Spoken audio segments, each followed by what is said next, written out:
Let us start quest 3 of Echoes of Enigmatus. There we go. Story section. King Gitius the Forked. Okay. Gitius? I don't know how to pronounce that. Faced a challenge only royalty could appreciate. Too many daughters, which meant an overwhelming number of suitors. With alliances in jeopardy and no desire to force marriages, the king turned to the wisdom of the Order of the Golden Duck. This was the perfect chance to bring one of my more unconventional ideas to life. The Conical Snail Clock. Conical Snail Clock.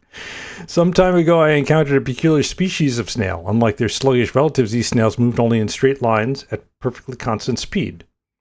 At that moment, I knew I had found the missing piece, the final component for the conical hourglass I had once designed. Instead of rejecting suitors outright, risking endless minor wars and grand displays of resentment, each candidate would be presented with a conical snail clock. It's just what I always wanted. A test not of lineage, wealth, or combat skills, but of patience. The task? Care for the clock. Tend to the snails. Observe their unwavering movement along the circular paths. Should the day ever come when all the snails align along the designated line, the suitor will be deemed worthy and granted the hand of the princess they seek. The device is deceptively small, elegant even. However, be aware that it has the potential to prolong the inevitable rejection for generations. Let history remember, diplomacy, like snails, is most effective when it moves slowly but steadily. A saying to remember. All right.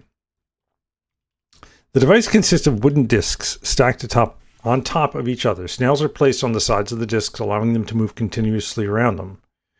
Each disc is designed so that the snail takes exactly 1 day to complete a circuit around the top disc, 2 days for the second, 3 days for the third. Okay, I understand. To illustrate the layout and track the snail's positions more easily, you can use a triangular grid, which each diagonal represents one disc. Each diagonal represents one disc. Number of cells on the diagonal corresponds to the number of days required for the snail to complete a lap. Okay, so we have this, and then diagonal this way, and then a diagonal this way, and then a diagonal this way. I get it. All right. This way, the full state of the machine can be represented by using the simple coordinates x and y. The first cell in the top row has the coordinates x equals 1 and y equals 1. Every day, the snails take one step diagonally upwards. Diagonally upwards. If snail's y-coordinate is 1, then the next day it wraps around to the bottom of its diagonal with x reset to 1. Okay, so this is all 1-based. Wonderful. Because I was thinking, well, we could just use mod, but we can't use a straight-up mod. Because this is x equals 1. Being able to predict the future state of the clock is key to setting it for a specific time, so it's best to first practice how snails move around the disk. Below you can find a list of x and y coordinates of some snails, your notes. Your task is to predict their positions after 100 days.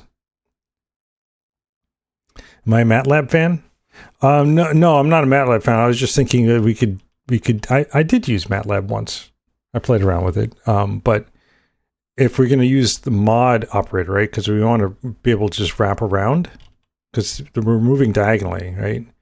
So we get to the end, and then we need to get back to, in mod would be just go back to 0, but in this we're going to have to go back to 1. So maybe what we do is subtract 1, do the mod, and then add 1 after we're done. Okay, let's see if we can generate... Let's see if we could just generate a what do you call this thing? We'll just call it a device. It's a device. Let's create a device. Struct device, and it's going to contain the snails, which is going to just be a hash set. Does it have to be a hash set, or can it just be a vec? The reason I went for a hash set is because that's what we do in Advent of Code whenever we see these kind of diagrams, right? It's automatically a hash set, but it doesn't need to be a hash set. It could just be a vec of pairs of view sizes, I guess. They're not going to get out of bound. You know what? Let's just be on the safe side. And then we do need, in order to print it, right, we are going to need to know what the size is. So if we just create a, I don't know, size, I guess, which could be a size. And then we can create a little function, I guess, impl device. Let's create a default. Default will just be, everything will be empty. And we can create a little add function, self, which takes an X and a Y. And the reason I want to create an add function is so we can update the size. Because what's the size here, right? It's the size is going to be, for any given coordinate, we need to know how far it can get here. And that's going to be equal to the Y value, which in this case is 1, 2, 3, 4, plus whatever, right? Because that's going to be how many steps it's going to take to get to the top of it.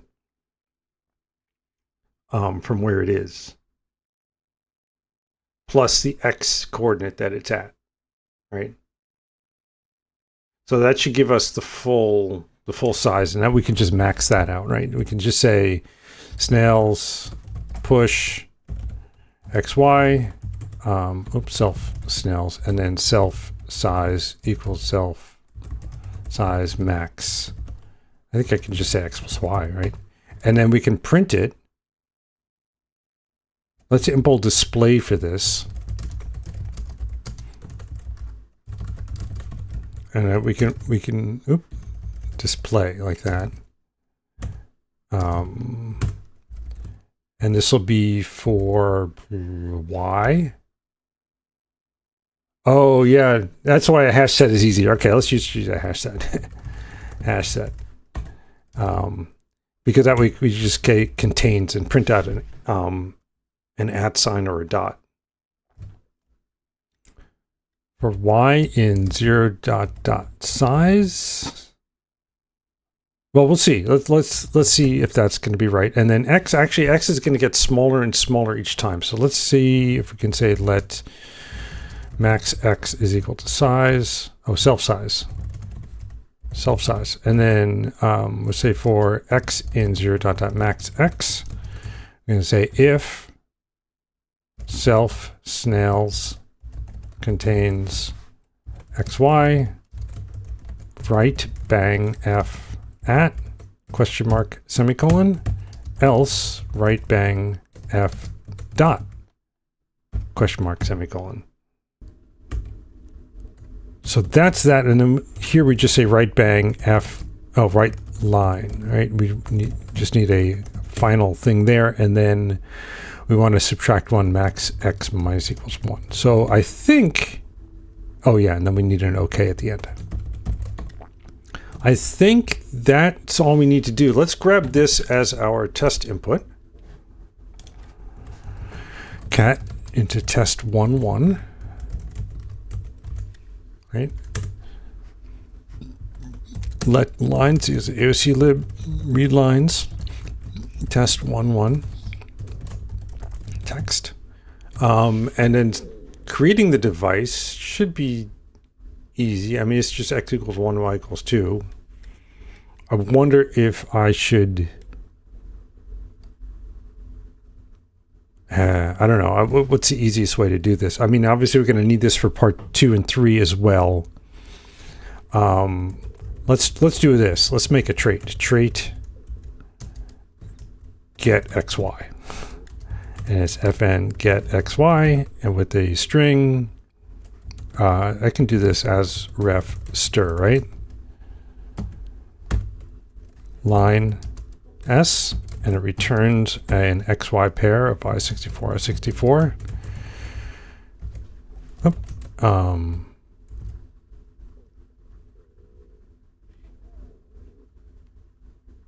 Why am I doing it as a trait?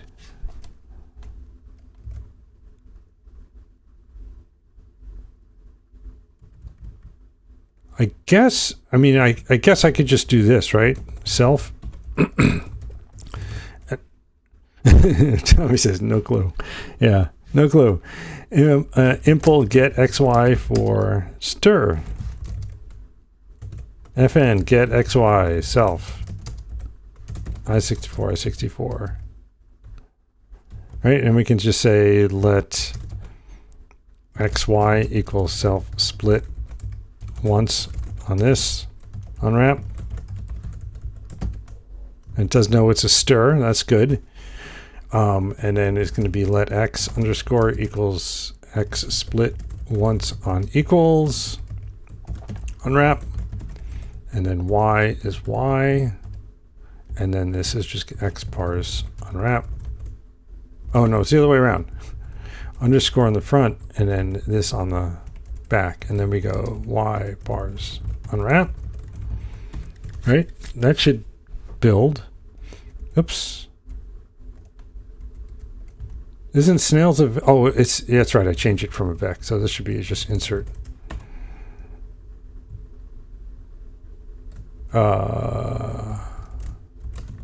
As you size.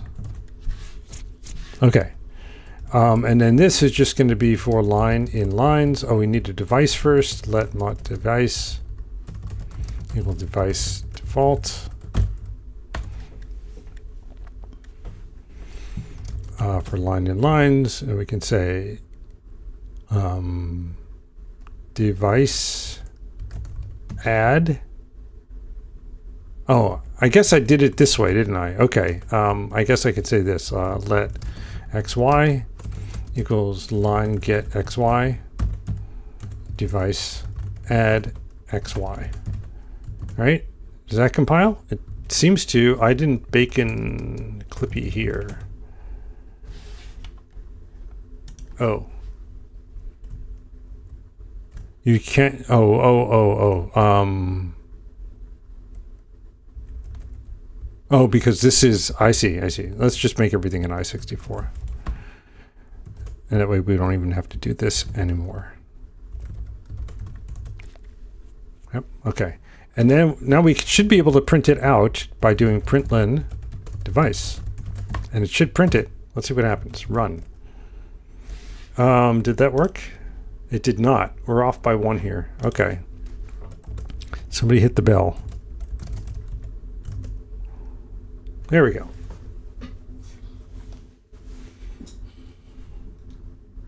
Oh, I know why. It's because I didn't do it 0 dot dot equals self size because it was just going to be equal. Okay. So, but that's fine. We can just do one. We can do the +1 right there. Okay, so now we can print it out. We could actually do this. We're only going 100. I've got a feeling. So I've got a feeling that we're going to go further than 100. For part 2, it's going to be, okay, what about 1,000,000 days? Right? Let's move forward 1,000,000 days and see what we get.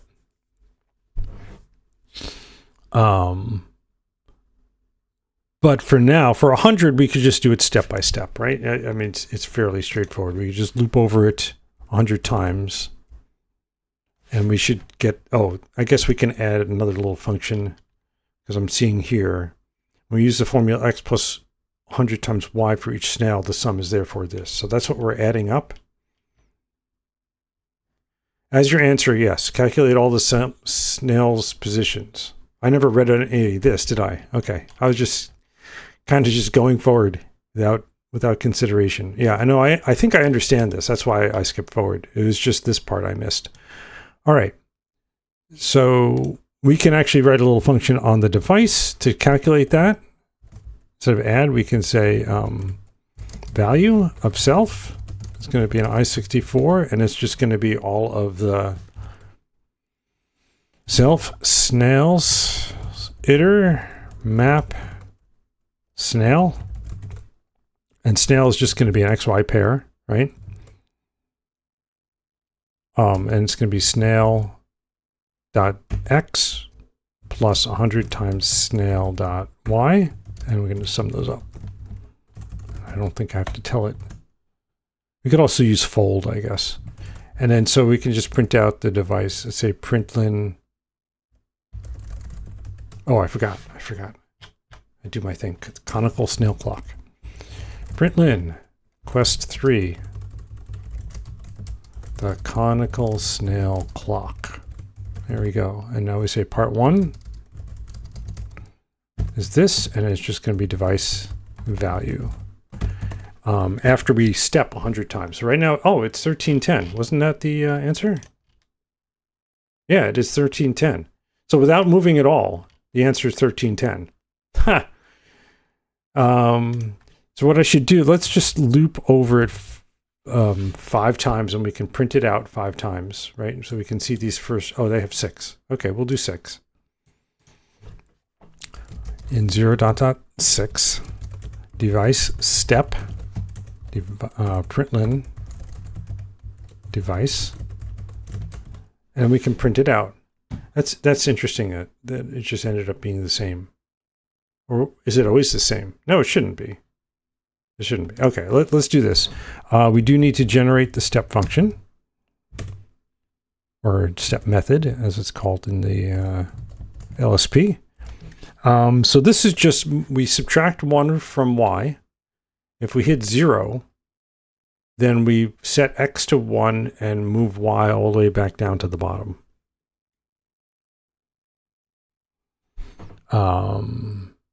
So we just could say I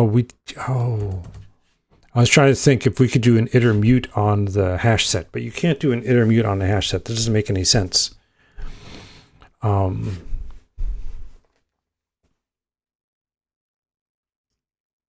Because the bucket that it's in is based on the value it is. And so you can't just modify it in place, which means that we have to create a new hash set.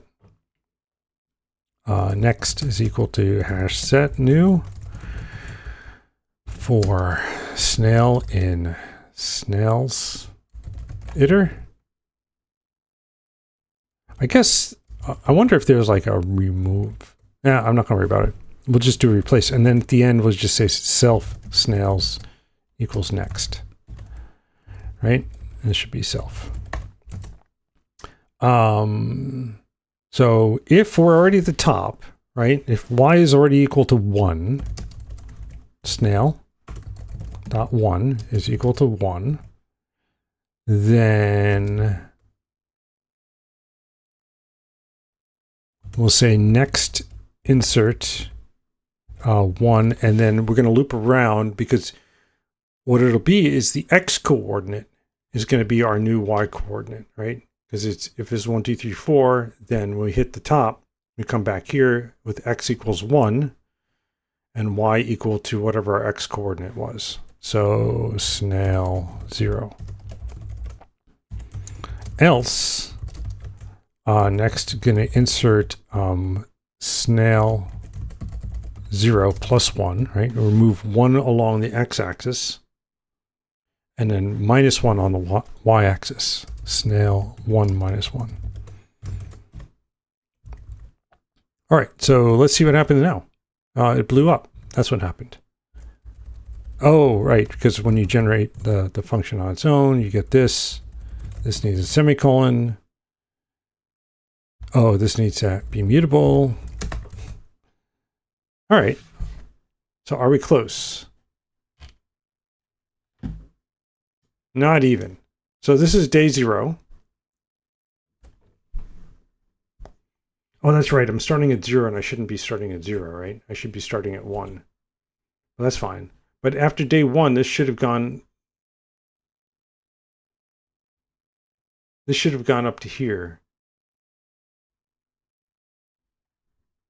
Wait a minute. X is 1, Y is 2. Oh, am I printing it? Am I doing this backwards?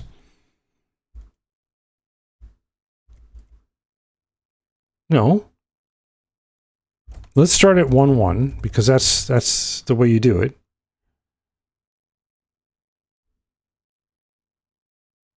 Am I reading the data wrong? Let's do this. It should be 1, 2, 2, 3, 3, 4, and 4, 4, right? X is 1. So there should be something here. How come there isn't? Did I do get X, Y wrong?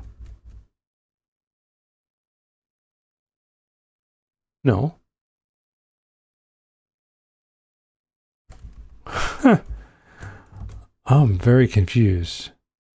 The printing it out wasn't the thing that I was thinking I was going to have a problem with.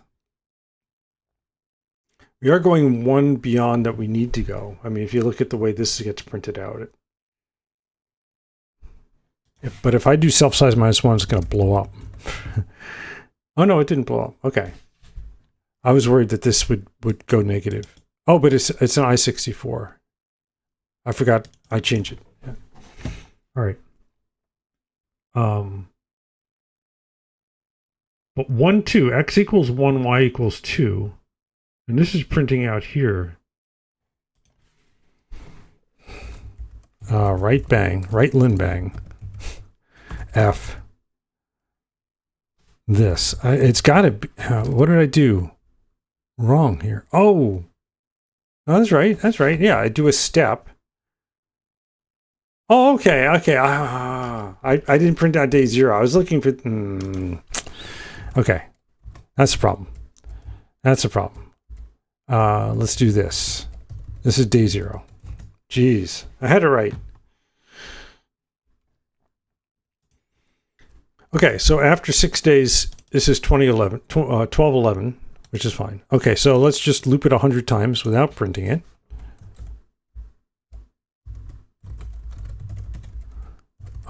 And then see what the device... Yeah, see the device's value is still 1310. Is there another example? No, just this one example. Okay, so let's grab our code. Downloads, everybody codes... Quest 3 Part 1. I should get rid of those other ones, Sarah. Why are they there? Downloads. I don't need any of those.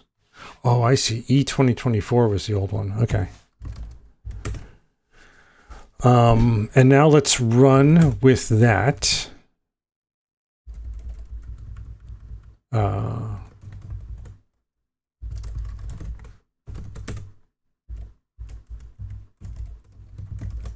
Like that. 4140. Let's see if we got it right. Submit. You're quacking brilliant. That's the right answer. Global time 10 days. Global place 57. And took me 28 minutes 29 seconds.